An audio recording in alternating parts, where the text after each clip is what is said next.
One, good morning, and thank you for joining us today. We have a very, very special guest with a lot of good information. But before we get into that, I just want to remind you guys of our mission. Our mission here at Goodwill is to improve the lives of people with disabilities or other disadvantages through employment, training, and job placement opportunities. Also, if any of this information you hear you want more of, or you have any resources you want to share with us, please feel free to contact us at www.goodwillnwohio.com. You can reach us on our Facebook page at Goodwill Now or at JCCNWO. You can come in person at our DeVoe location or Madison location.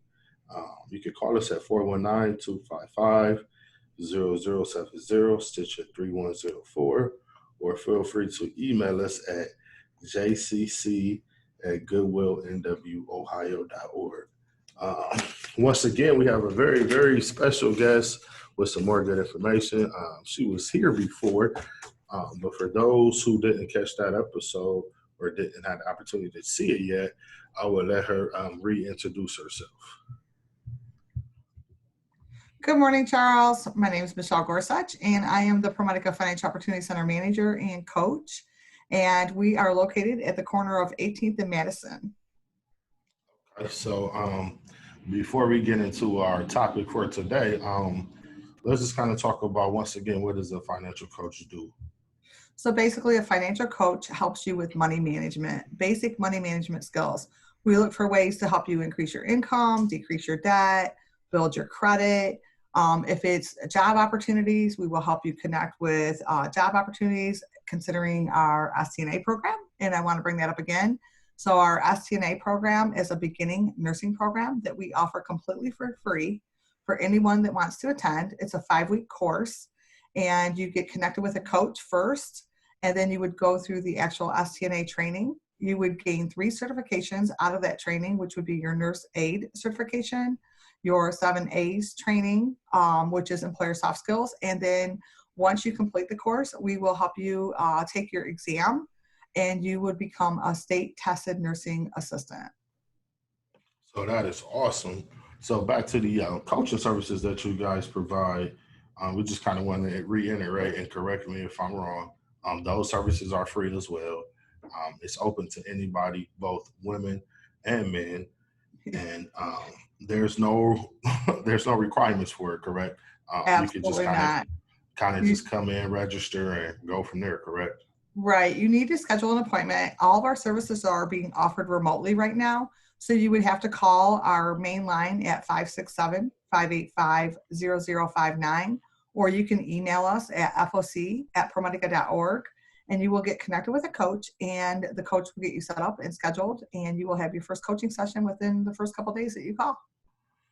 Sweet. So bring us back to while we're here today. Today we're kind of here to talk about budgeting.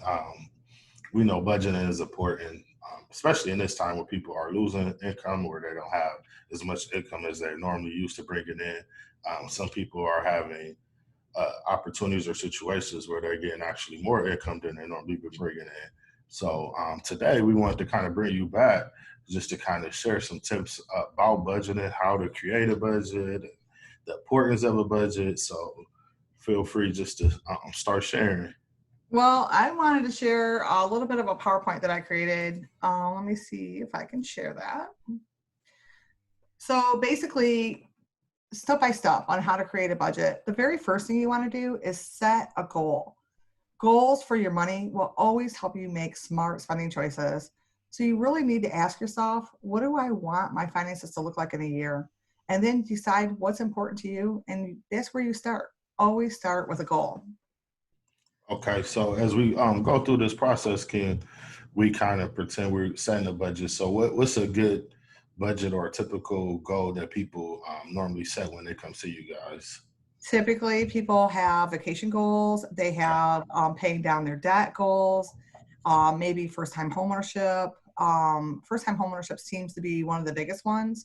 And buying a new car or car repairs, looking at, or just building a savings. A lot of people just like to have that fallback savings. So it just depends on what your personal goals are and where you want to see yourself in a year. So me personally, I like to have a little cushion in savings, and that's usually where I start. Okay. And hang on a second, let me stop share here. Okay, so let me go through this. This thing is just not going to give me an easy way to go here. All right, there we go. So the next step you want to do is you want to identify your income and expenses. So when you're setting a budget, the very first thing you need to do is figure out your total income. And that income includes if you're receiving SNAP benefits, any type of cash assistance, Social Security. If if you have additional income coming in, maybe you have a side job or a side gig, make sure you're counting every penny that you have coming in and only go by your net income as your total income. You really can't base anything off of gross income. So the net income is actually what's getting deposited in your bank account, and that's what you base your bills off of. And then you need to figure out all of your expenses. And if Can you you, don't, real quick, can you just explain again or reiterate that net and gross just for people who don't understand the absolutely, and we get difference that a between? lot. So basically what happens is your net income is after you've paid your taxes and insurance and all the little things coming out of your check. What actually gets deposited in your account or on your card is your net income. And that's what you always want to base your income off of. But you don't, your budget. You never want to base it off of gross income, because we all know that your gross income is going to look much prettier than your net income. So if I were to be in the process of being a first time home buyer, or if I was looking to buy a car or something, and I went to the people and they asked me, what would they be asking for? Just for our listeners, would they be asking for the net or the gross? What They're gonna information would I put on that right. application? They're gonna ask for your gross income. Okay. But what you want to do is you want to base everything off your net income. So even though if you go into first-time homeownership and you're looking at what can I afford to pay, base that off your net income only. Don't base it off your gross income. You need to know exactly what your budget's going to look like after taxes and insurance are taken out of your check, and what that payment's going to look like with that net income only. So even though they're basing it off your gross income and they're saying, hey, yes, this loan looks great and you can definitely afford this, maybe you truly can't afford it because you're looking at your net income. And that's what you really, truly need to base everything off of. Got you. And then figure out your expenses. So when you start a budget, the very first thing you need to do is jot everything down. What am I paying out per month? What's my rent payment? How much am I spending? So look at your fixed expenses, look at your variable expenses. Fixed expenses are anything that you pay on a normal basis. It's a regular payment, your car insurance, your car payment, your rent, your mortgage, any type of credit card payments that you have set up for auto pay, loan payments, student loan payments. Those are all considered fixed expenses. And then you have variable expenses. Your variables are always your grocery costs, it's your health insurance, it could be your health insurance, excuse me, maybe prescription cost, membership fees could vary depending on how you're setting them up. Personal expenses. A lot of people forget about personal expenses. Are you going and getting your hair and nails done? Things like that. You need to make sure that's added into your variables. Looking at charity and donations. A lot of people forget about that stuff. And some people go in and donate weekly or monthly. Make sure that's added into your expenses. The variable is where the variable column is where I attack first. So that's where the very first place to go if you're looking to reduce costs. That is always the best line of attack. So when you talk about attacking, are we talking about alleviating or maybe making lesser of the bill, or how does that work? So to look at your costs. So maybe you're spending $300, $400, $500 a month in groceries. Okay. Take a look at that grocery cost. If you make out a list and prepare your meals before you shop, plan your meals, have a grocery list, stick to that list when you go to the grocery store, you might be able to reduce cost. Utilizing food pantries. I always suggest that if you're eligible to use a food pantry, utilize those food pantries and help alleviate some of that cost for the grocery expenses, and work around what you're getting from the pantries to help with your grocery bill. You can always make different things. I know a lot of food pantries during summer will give out like lots and lots of produce, carrots and celery and vegetables, and you can make vegetable soup and freeze it. Things that try to set yourself up to alleviate some of that grocery cost. It's the same thing with fast food expenses. A lot of people just order fast food, not really considering the cost. set yourself up a budget for what you allow yourself to spend per month and stick with that. Stick with that budget as far as what you're buying fast food wise. And then when you're doing fast food and you buy fast food, I always recommend that we buy local because we need to support our local restaurants right now.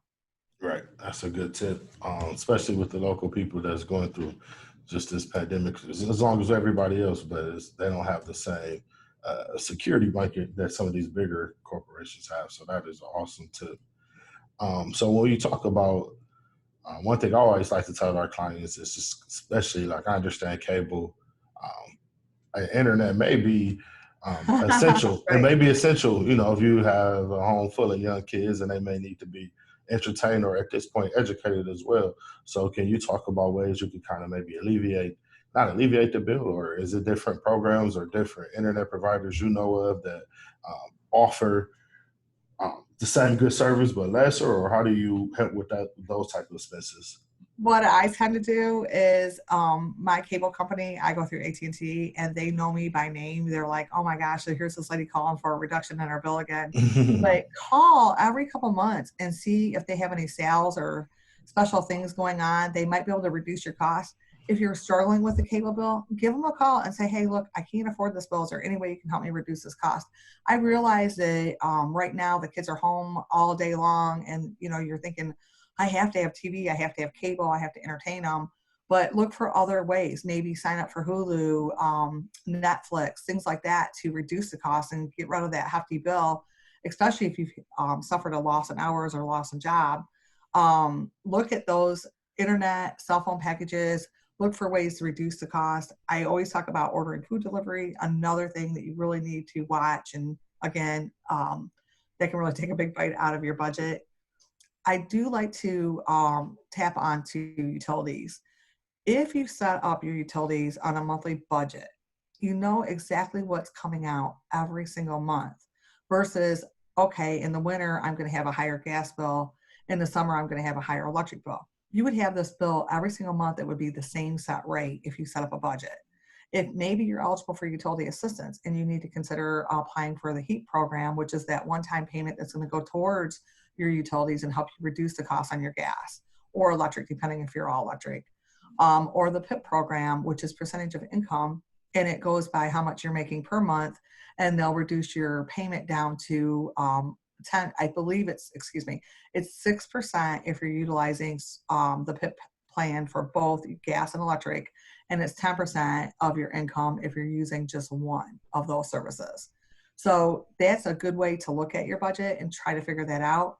Some people will apply for these assistance programs and not realize that they could actually be getting a better rate if they just got on the budget. It really truly depends on your monthly income, and you really need to know how to figure that out. So if you Oh, look at your monthly income and times it by 6%, that's what you're going to pay for a PIP plan. right. How would one go about by signing up for these programs? For our listeners who don't know about the PIP program, I'm familiar with it, but for those who don't know about the PIP program, Right. or those who don't really know about the budgeting program, or have heard negative stuff about it, can you kind of talk about some of the negative stuff and say, whether Yes. it's true or not, and then talk about where you could go and sign up, how you could start those programs?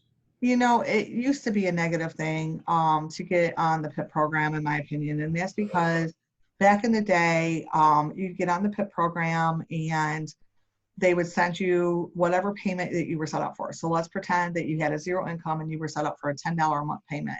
Okay. Whatever above and beyond you used, this is back in the day, it would pile up in the top right corner of your bill, and you would see this money just adding up, adding up, adding up, because your bill was actually $200. You only expected to pay 10, and $190 just added up in the corner.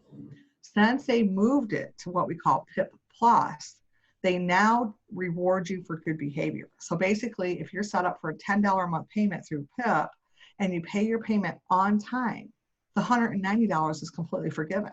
So that's an amazing program. So they're rewarding you for good behavior.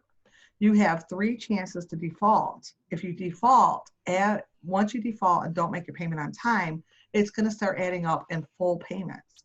So the best thing you can do is set up automatic pay if you're on a payment plan and make sure that those payments are getting made on time, and they're going to reward you for good behavior. And if there is any arrearage at that point, if there's an arrearage at all, 1/24th of that comes off each year. So they're going to just knock off that 1/24th, and you're going to continue to be able to pay that bill down and keep up. So really paying that bill on time is the biggest clue to being on a PIP program. And as long as you do that, you're in good shape. It's the same thing with a budget. You always want to keep up with your bills. It's basically rewarding people for good behavior. So pay your bills on time and you'll never have a problem with a utility program. And if you want to sign up, you can just give the Pathway Building a call, which is over on Hamilton Street, and they will get you scheduled to come in for an appointment. And I'm not sure what they're doing face-to-face right now. I believe they're doing everything remotely, just like we are. Okay, cool, cool, cool, cool. So what's the next step after we go through and we attack the variables and we can get those down, get those smarter? What do we do after that? So the next thing you want to do is you want to separate your needs and your wants. Okay. So a lot of people have struggles with that. So you're out shopping and you see a sweater in the window, or you see a sweater and you're like, oh my gosh, I want to have that. Do I need that or do I want that? And you really need to kind of decipher, if I buy that, how's that going to affect my budget? Can you live without it? So you really need to separate those needs and wants, excuse me, and really understand the true value of, if you purchase that, how that's going to affect your budget. So I always suggest that you really take and make those decisions before buying. So if you're looking at something online and you think that you want it and you're like, oh my gosh, I have to have that, wait a couple days and see if you still want it that bad in 2 days from now. And you may decide to change your mind because you're looking at your budget thinking, I really can't afford to do that. How do you feel about, and I completely understand the budget and I completely understand the perfect world and spending money in the way that we should all the time. But what advice do you give people who may have a spending problem? Do you kind of for lack of better terms, do you wean them off of spending? Do you just say, well, typically you spend $200-300 a month on clothes. Now, can we get it to 100, or is it kind of like a cut cold turkey thing? It's really up to that person to make those choices. But I suggest, if you're out doing a lot of shopping and you're really not tracking, use an expense tracker and start looking at and jotting everything down that you've bought in a month. Just jot it down. You don't have to, it doesn't have to, just put where you shopped, how much you spent, and track that for an entire month. And when you look back at that, that's true reflection of what is actually going out per month. And you may see that you've got $500 or $600 going out that could actually be cut down in half or less than half. And that money could be paying down debt or added to your emergency savings. So sometimes reality in that visual will help you reduce that spending. So that's always number one suggestion.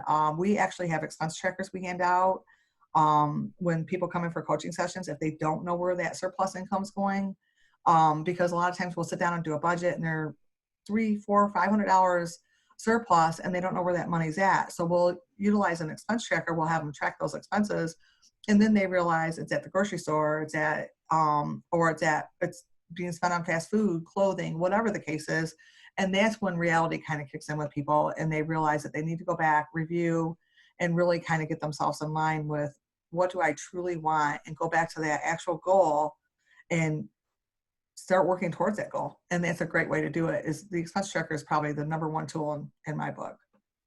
That sounds scary. I mean, you talking. It is scary. Yeah, you talking about accountability. That sounds right. like that can be a great tool to kind of keep you honest about your spending. I'm just kind of thinking about it for myself. Like, wow, just man, because sometimes it do seem like money just kind of disappear. But once you do that, that can make you look I in the have mirror. I have sat down with my kids. My son, he totally cracked me up. We sat down, and this is the first time he had done a budget, and he had like $600 surplus income, and he goes, and I said, well, where's that money at? And he had to laugh. He goes, I have no idea. Right. So and I knew where his money was at because I seen, he collects things, and he likes fast food too.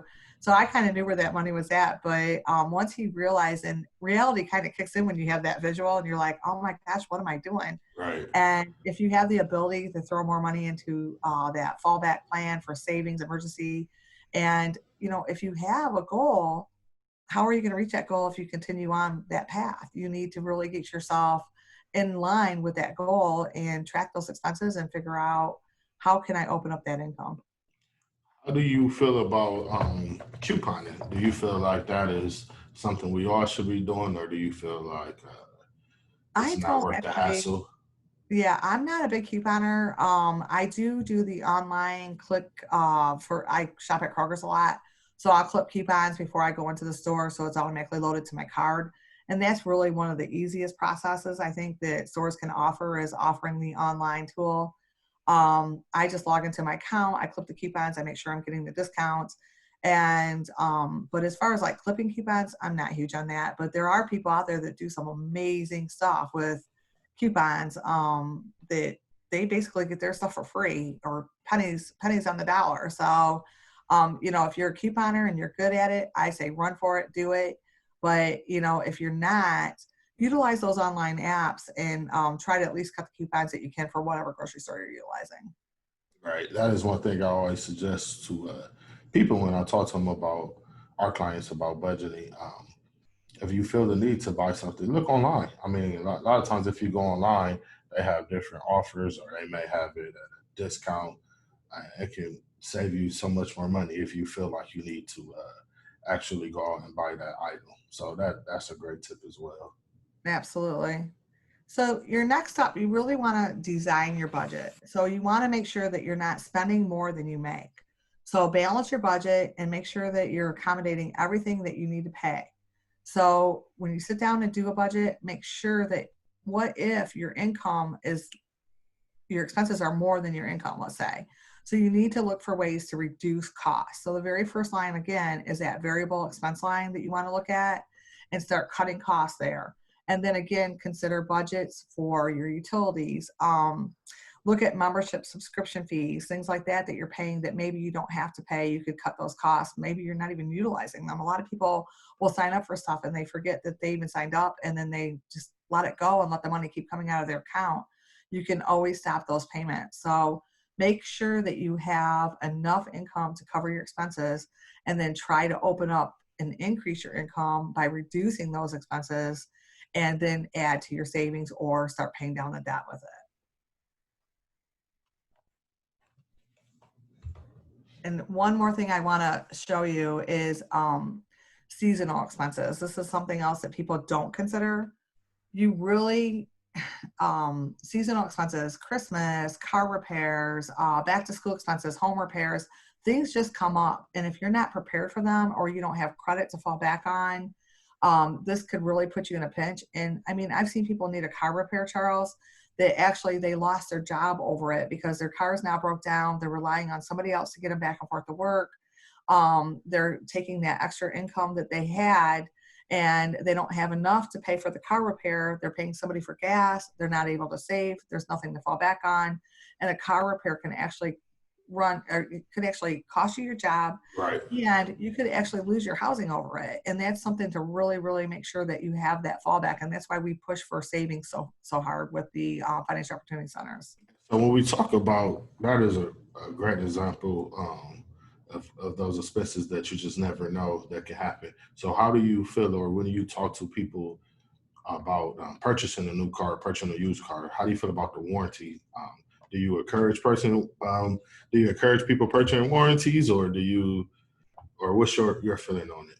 Well, it depends on where you're shopping. So let's hope we're not shopping at buy here, pay here. Okay. So because I don't know, I don't even think they come with warranties. I'm not for sure like what all they offer. But a lot of times people really get wrapped into mess. I had a lady that she was one of my clients and I felt so bad for her, but she purchased a car from buy here, pay here. And she was driving the car and her foot actually went through the floor. It was so rusted out and she had no idea. It went right through the floor. And then she had to pay for car repair within a month of purchasing. So now she's got this huge car payment and now she's got this huge car repair on top of it. So really be careful. If there is a warranty, yes, take the warranty, but make sure that your credit's in line. And if it's not in line, then come into a financial opportunity center and let us help you get your credit straight before you purchase a car.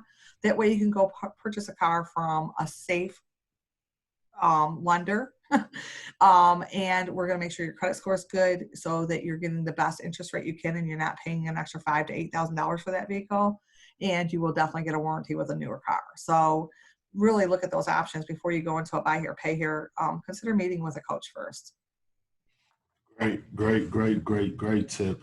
And that's not saying, all buy here, pay here's are bad. We're not saying that. No, not at all. I'm We're just just saying saying be make sure careful. you Right. do your research and do your researches on the warranty as well. And that could be awesome, but sometimes you can buy a warranty that don't cover anything. So make sure you um, do your research whenever you are making a big purchase.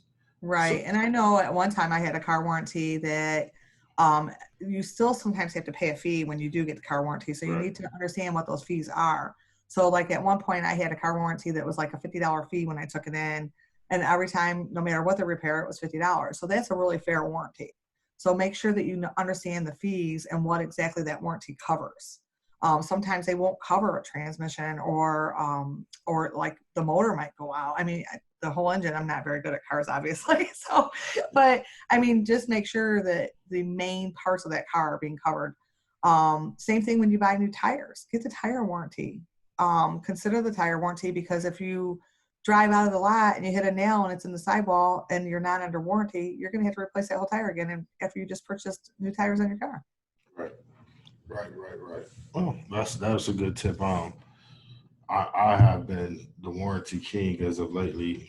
You just the worst thing to do is to buy something and have to go back and buy it again because things do happen. So you kind of want to make sure that you cover it. Exactly.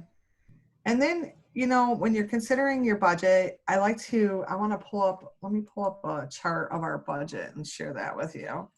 Um, so when you're looking at your budget, this is the budget that we use at the ProMedica Financial Opportunity Center.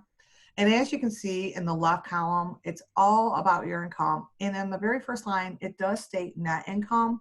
And remember, net income is what's deposited after that you've paid your taxes and insurance. Any type of SNAP benefits, any type of cash assistance, child support, interest or dividend checks that you may be receiving, Social Security, additional income. If you've got somebody that's living with you and they're helping you make payments, count that as part of your income because that's part of your budget now. And then you look at the next row, this is your fixed expenses and it goes all into rent, mortgage, car payments. These are all fixed expenses that are listed here. And then you have your variable expenses. And again, this is always my line of attack. Typically the grocery bill, the fast food bill, and gas right now, gas prices have gone down. And a lot of people kind of tend to overestimate that gas cost right now. And then your personal expenses. So what I tell people to do is figure out your total income, figure out your total fixed expenses, your total variables, add these two columns together, and then deduct it from your total income. Whatever you have left is considered a surplus income. That surplus income can then be used to pay down debt or add to your savings. And you always have to keep in mind that a budget's a living document. It's subject to change. It can change on a monthly basis depending on what happens, what type of life happens card that you get dealt. You could get a car repair, you could get a flat tire, childcare cost. It just depends. So once you do this and you start reviewing your budget on a monthly basis, you'll find more and more ways to open up income.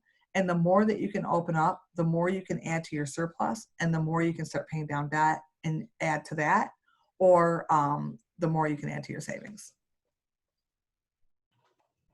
That is a great tip. So the surplus, when you was talking about relieving debt, can you kind of talk about ways to relieve that debt? When we spoke with Rick, he was talking about the snowball effect, and I thought, or the snowball Yep, effect, it's called the debt snowball. snowball. Okay, so can you explain that for our listeners? So the debt snowball method is one of my favorite methods to use. Typically what happens is what you'll do is you'll list all your expenses and you list all your expenses from smallest to largest. So let's say that you have a medical bill that's $100 and you have a couple credit card bills that run $200, $300, $400. As you go down, you add the smallest expense all the way down to the largest expense. And what you're going to do is you're going to take that surplus income and you're going to apply it towards your debt snowball. So whatever surplus you have that you feel that you want to apply and start that snowball method with is what you'll add as an extra piece to actually initiate the debt snowball. So for instance, let's say that you have $300 surplus income and you're like, you know what? I can apply $100 towards that debt snowball. So the very first bill, so let's say that you're paying $25 a month on that medical bill. And now you just had $100 surplus income you decided to add to the debt snowball. Your first bill is only $100. You wipe that out in 1 month. So now you're taking that 100 plus the $25 minimum that you were paying on that medical bill towards that next credit card bill that, let's say, is $300. You're paying $125 a month plus that credit card bill was normally $25. Now you're paying $150 a month on a $300 bill. It's going to take you 2 months to wipe that next debt out. And you just keep adding that money to it every single time. So now you've got the 100 that you added from your surplus, your 25 that you were paying on your minimum for your medical bill, your 25 that you were paying on the credit card bill. So you're at 150, am I right? Yeah, you're at 150. And now you're attacking the next bill that you were paying 25 on. That's $175 going towards that next bill that's saying, let's say that it's $500. How long is it going to take you to do that? As you keep increasing, you're going to see that debt go down, go down, go down. What else are you going to see? You're going to see your credit score go up because you're paying down your credit utilization. You're going to see bills come off your credit report. Maybe you had a medical bill that was sitting there that you were able to pay now because you use the debt snowball method. So that debt snowball method is one of my very favorite tools. And if you need help with that, we are really good at helping people apply the debt snowball method with their surplus income. What I like about it, it seems like once you set it in your budget, it's no more extra or added expenses to it. It's kind of like it It's take care not. of itself. So you still have more, you still have the same amount of money to save or do invest or do other things with. You Um, do. And the entire time that you're utilizing the debt snowball, you're paying the minimum payment on all your other bills. right. So there's no extra money coming out other than that 100 that you started with that you added towards it as your surplus income. You could gain that 100 from having a garage sale. You could gain that 100 from a side gig that maybe you babysat, or maybe you're selling some kind of jewelry that you make, and gain that 100 to start your debt snowball, and then just kind of start applying it and attacking it. And each month you'll see that debt going down. And it's, I think what I feel about the debt snowball is it's truly rewarding because you're seeing debt eliminate extremely fast. And that's why we start with the smallest bill to the largest bill. So because at the end, you're seeing $400 or $500 a month go towards that large bill that may be a $15,000, $20,000 bill. But $400 or $500 a month is not going to take you long. If you're utilizing $500 a month towards it, you're not going to take long at all to pay that debt off.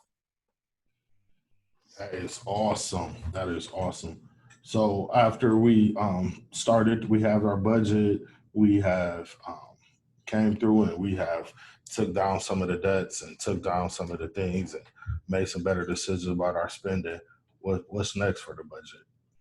So really what's next is, like I said, it's living. It's a living document. It's subject to change. So whatever you can do to constantly review your budget, sit down. If you have a significant other, a lot of people don't communicate. So make sure you're communicating and you're working with your significant other to work on that budget and make sure that you're both on that same page as to what those goals are. So really just reaching that long-term goal. Where do I want to be? What is my goal? Did I reach it? And once you do reach that goal or you're getting close to it, consider raising the goal. Raise those odds. Can you take it up a notch? And remember that you can always readjust. So if you have a fallback moment, it's okay. It's okay to fall back. This month I can't afford to make that payment, so next month I'm going to end up having to make a double payment and get back on track. That's fine, especially if you're utilizing the debt snowball method. If you have to stop for a minute, it's okay, and we can always get you back on track. So it's really understanding that no matter how bad things can get, they can always be picked back up because you're already on this plan. But we understand that life happens. Right. So how do you feel, or when you talk about or giving advice about budgeting, the end goal I think for everyone is to kind of have some type of financial independence where you're out of debt and where you're able to save money, and pay your bills on time. So once we get to that point, what tips do you offer, or do you offer any about investing? One thing I heard you talk about was the selling jewelry. So I know people have a lot of different passions, especially with the pandemic that's going on. You're seeing a Mhm. lot of people be real creative with different ways to to add income. So when did that come into the budget, or when does that come into the financial planning? So it's really up to that person where they want to invest. At that point, you might consider investing more into your 401k. Make Okay. sure that no matter what with your 401k or 403b, whatever you have, make sure you're at least getting the match. So a lot of companies offer a 3% match with your 401. It's pre-tax, so it's really not as much as you think is coming out of your check. So always make sure you're at least matching what that employer is putting in for you. Typically, it's anywhere from 1 to 3% that employers put in. So make sure you're at least putting in that match, and then consider going above and beyond that. I've actually had clients that come in and they're putting over half their paycheck in because right now they're going through, maybe they're in college, they're living with their parents yet. Mom and dad sat them down and said, hey, put this money in your 401, get a really nice build before you go out on your own. So that's something to consider. And then that is just a great investment to your future. So this is future retirement money that you're going to want to live off of. And a lot of people think, $100,000 is a lot of money, but when you're planning on living off that money when you retire, it's not a lot of money. You need to get as much money saved as you can prior to retirement. So again, invest as much as you can in yourself. Invest in that retirement. Invest if you need to switch your money over to some type of IRA, or you want to speak to a financial advisor. Reach out to an advisor at that point. Most of the employers offer, free advice through, like us personally, we have Fidelity, and they will sit down with you and help you plan for your future and let you know exactly what you're going to be getting monthly once you do retire. So make sure you're prepared for that. That's my biggest piece of advice, is always match what you're getting from the employer. And if you can go above and beyond that, go above and beyond. How do you feel about these, which I think they're pretty interesting, but I would love to get your opinion on it, like these apps, or not even apps, the like Acorn, where the extras that you will spend, they round up and invest. Do you think that's a good idea, or If uh, you have the money to do it, absolutely. okay, Look for the free ones. Look for the ones that, so there's actually a couple apps out there that I found that will help you pay down credit card debt. They do the same thing that you're talking about with the Acorn, but they take that extra income, that added income, and then they'll pay down your credit cards with it. So like, it may be pennies on the dollar, but they're still adding to your credit cards every time to help you pay down the debt. Look for things like that if you're in credit card debt. And then if you have the ability to save through any of those apps, do it. Just make sure you're signing up on a legit site that's safe. So make sure that you're using the URL HTTP with the double dots and backslashes. So make sure you're on a legit site when you're signing up for this type of stuff. great information. So as we get ready to wrap this up, is there any more advice or any other thing that you'd like to share with our listeners?